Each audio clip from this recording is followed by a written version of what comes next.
Senator McClellan. Thank you, Mr. Chair. And I'm going to, laws are passed to address a specific problem. And other than the example cited by the patron of Arlington County requiring a warrant for an ICE detainer, which they are not prohibited by federal law from doing, that is the only example of an actual problem that this bill is attempting to solve.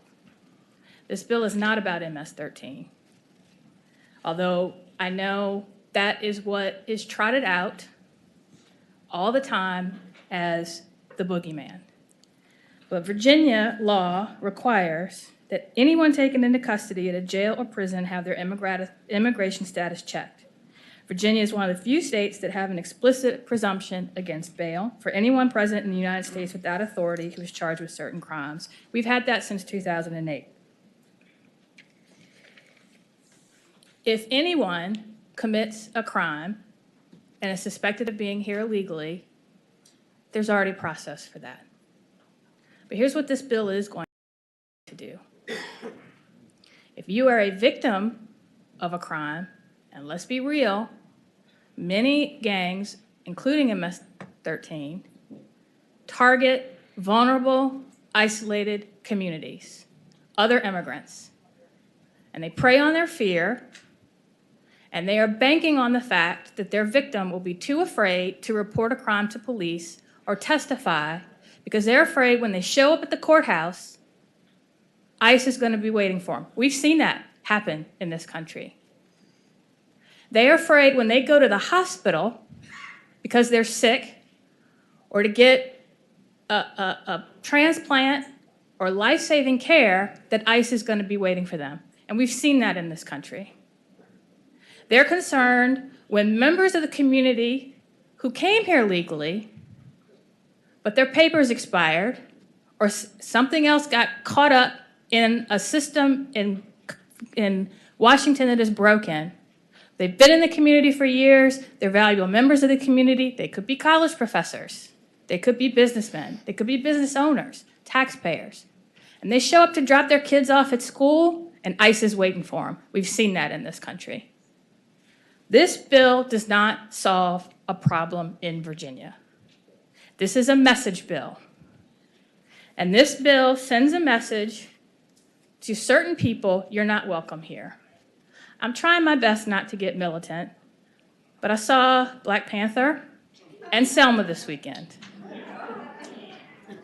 And I've spent a lot of time reflecting on what has happened in this country in the past 50 years. And as a person of color who had family members who in some cases were scared to walk down the streets in Alabama because if they looked at someone the wrong way, if they drank out of the wrong water fountain, if they sat in the wrong seat on a bus, they could be beaten or hung or worse. This is a message bill that will not make our communities safer. Whether you intend it or not, the message that this bill sends in the context in which this country is in right now, since the election of 2016, which the day after, when I dropped my son off at school, do you know what I saw? I saw people weeping, not just because of who won and who lost, but there were brown people, Hispanic people working in that school who were terrified ICE was going to come and get them, whether they were here legally or not. And now we've seen in our schools horrific conversations of kids being told ICE is coming to get you when these kids were born here. And as someone, every single person in this room, unless you are a direct descendant of a native Virginian, you're an immigrant. Many of your ancestors came here illegally or were brought here against their will. And so I think saying that we're trying to send a message, well, we want you to follow the law, this isn't about that, because people who do follow the law and are here legally, who were born here, are getting caught up. And this, I never thought in 2018 that I would see people in my communities, in my kids' school, on my street who feel the same fear that my father, my grandfather, my great-grandfather, my great-great-grandfather felt simply because they were Black. And that is why, whether you intend it or not, this bill sends a message we should not be sending in the Commonwealth of Virginia in 2018, and I can't support it. Thank you, Senator McClellan.